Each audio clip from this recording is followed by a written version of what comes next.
کیا آپ کو معلوم ہے کہ آپ کی تقاریر کو لوگ توجہ سے کیوں نہیں سنتے؟ کیا آپ بھی چاہتے ہیں کہ آپ کی تقاریر کو لوگ کان لگا لگا کر سنیں؟ کیا آپ ان خطبہ حضرات میں سے تو نہیں جن کی تقاریر کی طرف لوگ توجہ ہی نہیں دیتے؟ کیا آپ ان خطبہ حضرات میں سے تو نہیں جن کی بات سن کر لوگ اکتاہٹ محسوس کرتے ہیں؟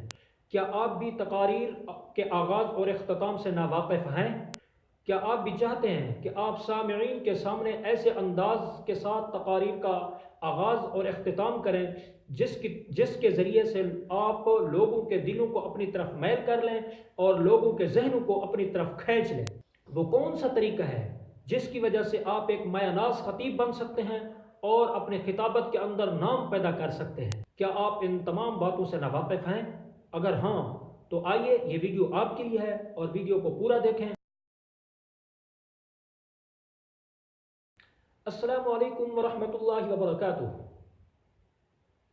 دوستو، پھر ایک بار آپ کا ہمارے یوٹیوب چینل او کچھ سیکھے میں خیر مقدم ہے۔ آج کے سبق کے اندر ہم سیکھیں گے کہ خطابت کا اپنی تقاریر کا آغاز کیسا ہونا چاہیے اور آپ کی تقاریر کا اختتام کیسا ہونا چاہیے۔ جی ہاں، یہ دو چیزیں ایسی ہیں جو ہمیشہ لوگوں کو اپنی طرف میل کرتی ہیں اور لوگوں کو اپنی طرف کھینچتی ہیں۔ اگر آپ اپنی خطابت کے اندر نام پیدا کرنا چاہتے ہیں، مایہ ناز خطیب بننا چاہتے ہیں، تو سب سے پہلے یہی سیکھ لیں کہ آپ کی تقاریر کا آغاز کیسا ہونا چاہیے اور آپ کی تقاریر کا اختتام کیسا ہونا چاہیے۔ اگر ان دو چیزوں کے اندر مہارت حاصل کر لیتے ہیں تو میں گارنٹی سے کہتا ہوں آپ اپنی خطابت کے اندر 50% کیا بلکہ 80% کامیاب ہو چکے ہیں۔ اس کے بعد تھوڑی سی محنت درکار ہے، وہ محنت ہے مشق۔ آپ جیسے ہی مشق کریں گے انشاءاللہ العزیز میں گارنٹی سے کہتا ہوں آپ اپنی تقاریر کے اندر 100% کامیابی حاصل کر چکے ہیں۔ تو آج کے سبق کے اندر ہم یہی سیکھیں گے کہ خطابت کا آغاز اور اختتام کیسا ہونا چاہیے۔ ایک اچھا انداز میں تقاریر کا آغاز کرنے کے دو طریقے ہوتے ہیں۔ پہلا طریقہ یہ ہے کہ آپ اپنے جو الفاظ ہیں تقاریر کے شروع کرنے کے ان کو سوالیہ انداز کے اندر بیان کریں۔ جیسے ہی آپ سوالیہ انداز کے اندر بیان کریں گے لوگ آپ کی بات کو کان لگا لگا کر سنیں گے، لوگ آپ کی طرف متوجہ ہوں گے، آپ کی بات سننے پر مجبور ہو جائیں گے اور لوگوں کے اندر ولولہ اور شوق پیدا ہوگا کہ ہم اس مولوی صاحب کی بات کو سنتے رہیں اور آپ اپنی خطابت کے اندر نام پیدا کریں گے۔ مثال کے طور پر میں مثال سے آپ کو سمجھاتا ہوں، وہ یہ کہ اگر آپ نماز کے متعلق بیان کرنا چاہتے ہیں تو آپ اس طرح اپنی تقاریر کا آغاز کرتے ہیں کہ آج کے اس مختصر ٹائم کے اندر ہم آپ کو بتائیں گے کہ نماز کے فوائد و ثمرات اور نماز کی فضیلت ہم یہ بتائیں گے۔ ہم اپنی تقاریر کا آغاز اس طرح کرتے ہیں، لیکن اگر یہی الفاظ ہوں آپ انداز تھوڑا تبدیل کر لیں، انداز کے اندر آپ یہ بیان کریں کہ آج کے اس مختصر ٹائم کے اندر ہم آپ کو بتائیں گے کہ نماز کی اہمیت کیا ہے۔ اس مختصر ٹائم کے اندر ہم یہ بھی جانیں گے کہ نماز کے اغراض و مقاصد کیا ہیں۔ اس مختصر ٹائم کے اندر ہم آپ کو یہ بھی بتائیں گے کہ نماز کے ثمرات و فوائد کیا ہیں۔ اس مختصر ٹائم کے اندر ہم آپ کو یہ بھی بتائیں گے کیا ہر مسلمان پر نماز فرض ہے۔ اس مختصر ٹائم کے اندر ہم آپ کو یہ بھی بتائیں گے کہ نماز کیا جان بوجھ کر نماز چھوڑنے والا کہیں دائرہ اسلام سے خارج تو نہیں ہو جاتا۔ اس مختصر ٹائم کے اندر ہم آپ کو یہ بھی بتائیں گے کہ بے نمازی کی نحوست کیا ہوتی ہے۔ اس مختصر ٹائم کے اندر ہم آپ کو یہ بھی بتائیں گے کہ بے نمازی کے ساتھ قبر میں کیا سلوک ہوتا ہے۔ اس مختصر ٹائم کے اندر ہم آپ کو یہ بھی بتائیں گے کہ بے نمازی کا قیامت والے دن کیا حشر ہوگا، اور اس مختصر ٹائم کے اندر ہم آپ کو یہ بھی بتائیں گے کیا بے نمازی جنت کے اندر داخل ہوگا یا نہیں۔ اگر اس انداز سے اپنی تقاریر کا آغاز کریں تو لوگ آپ کی طرف توجہ کرنے پر مجبور ہو جائیں گے، لوگ ایک ایک بات کو سننے پر مجبور ہو جائیں گے، لوگ آپ کی طرف متوجہ ہوں گے اور اپنی خطابت کے اندر آپ اپنا نام پیدا کریں گے۔ ایک تو یہ طریقہ ہے۔ دوسرا تقریر کا آغاز کرنے کا طریقہ وہ بھی میں آپ کو سمجھا دوں۔ مثال کے طور پر آپ تقریر کرنا چاہتے ہیں اِنَّا أَعْطَيْنَاكَ الْكَوْثَرَ فَصَلِّ لِرَبِّكَ وَانْحَرْ إِنَّ شَانِئَكَ هُوَ الْأَبْتَرُ۔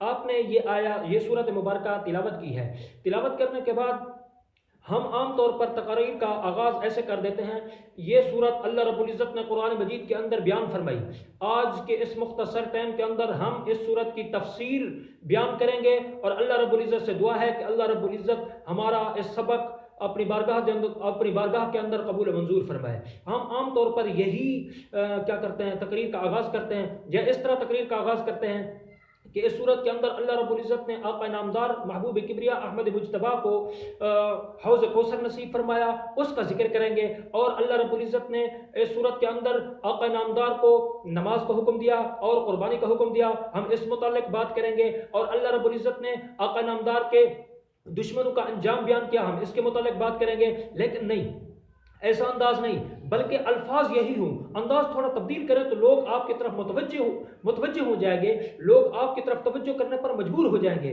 وہ کیا طریقہ ہے؟ وہ طریقہ ہے، آئیے جانتے ہیں۔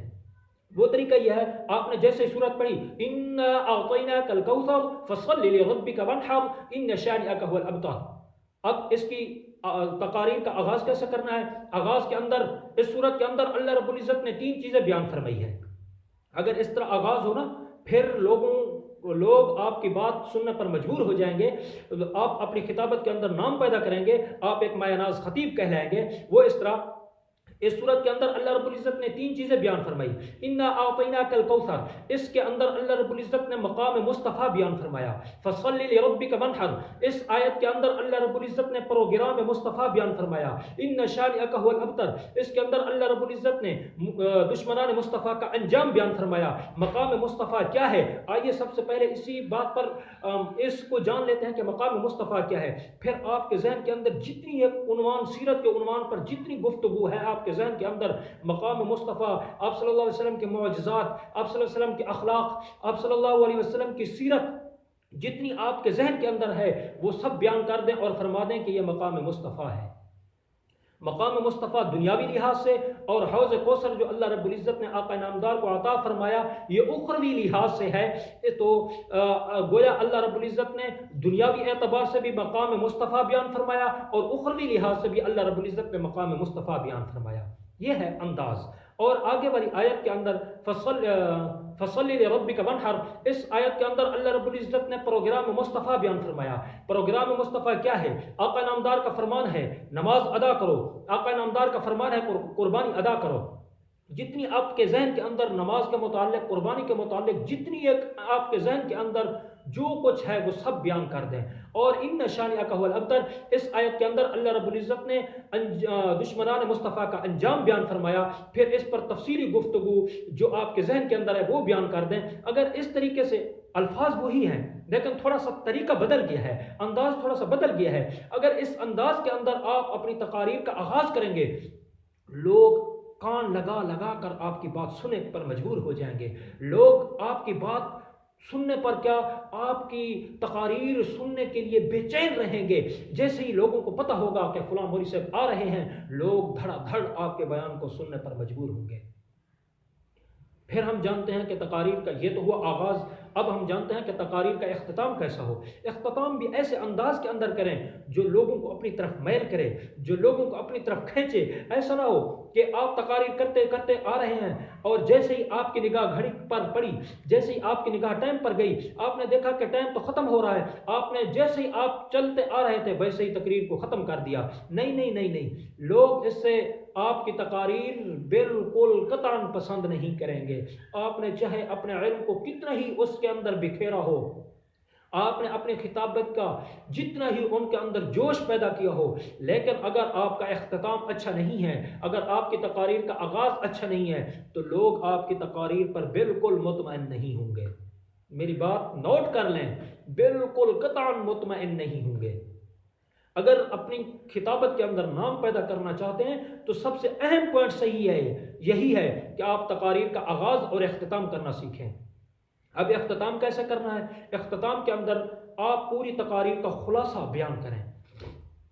جیسے ہی اپنی پوری تقاریر کا خلاصہ بیان کریں گے تو لوگ آپ کی، کیونکہ اکثر لوگ ہوتے ہیں درمیان میں آتے ہیں، جب درمیان میں آتے ہیں تو وہ پوری بات کو سن نہیں سکتے۔ جب اپنی تقاریر کا خلاصہ بیان کرتے ہیں تو لوگوں کے دلوں کے اندر تڑپ ہوتی ہے، کاش کہ ہم بھی پہلے آ جاتے، ہم اس مولوی صاحب کی پوری تقاریر سن لیتے، ہم بھی کچھ حاصل کر لیتے۔ اپنی تقاریر کا اختتام کیسا کرنا ہے؟ یا تو آپ تقاریر کے اختتام پر ایک شعر پڑھ لیں، جیسے ہی آپ شعر پڑھیں گے لوگ آپ کی تقاریر پر کچھ نہ کچھ اثر انداز ہوں گے، لوگوں کے اوپر اپنی تقاریر کا کچھ اثر پیدا کر لیں گے۔ لیکن سب سے اچھا طریقہ تقریر کے اختتام کا یہ ہے کہ آپ اپنے تقاریر کے اختتام پر تقاریر کا خلاصہ بیان کر دیں۔ مثال کے طور پر وہی بات جو نماز کے متعلق ہم نے آغاز کیا تھا، اس کے آخر کے اندر یہ بتائیں کہ ہم نے اس بیان کے اندر آپ کو یہ بتایا کہ نماز کی پابندی ضروری ہے۔ ہمارے بیان سے یہ بھی آپ کو معلوم ہوا کہ نماز کی پابندی ضروری ہے، اور ہمارے بیان سے آپ کو یہ بھی معلوم ہوا کہ بے نمازی کی نحوست کتنا پڑتی ہے۔ ہمارے بیان سے آپ کو یہ بھی معلوم ہوا کہ قبر کے اندر بے نمازی کے ساتھ کیا سلوک ہوگا۔ اس لیے اپنے آپ کو نماز کا پابند بنائیں۔ جب آپ ایسا خلاصہ بیان کریں گے تقاریر کا تو پھر بھی لوگوں کے اندر آپ کی خطابت چلے گی۔ ابھی کے لیے اتنا ہی، ملتے ہیں اگلی ویڈیو میں۔ میں امید کرتا ہوں آپ کو یہ ویڈیو پسند آئی ہوگی۔ اگر پسند آئی ہے تو پلیز ویڈیو کو لائک کریں، شیئر کریں، اور اگر کوئی سوال ہے تو کمنٹس میں مجھ سے رابطہ کر سکتے ہیں۔ انشاءاللہ اگلی ویڈیو میں اسی پر بناؤں گا۔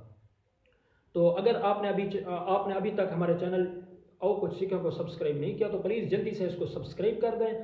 تو اگر آپ مدرسے کے اندر رہتے ہیں، آپ مدرسے کے اساتذہ میں سے ہیں، یا آپ طالب علم ہیں، تو اگر آپ تقریر سیکھنا چاہتے ہیں تو اپنے دوستوں کو بتائیں۔ ہمارے چینل او کچھ سیکھیں کے ساتھ اپنے دوستوں کو جوڑیں، اپنے شاگردان کرام کو جوڑیں، اپنے دوستوں کو جوڑیں۔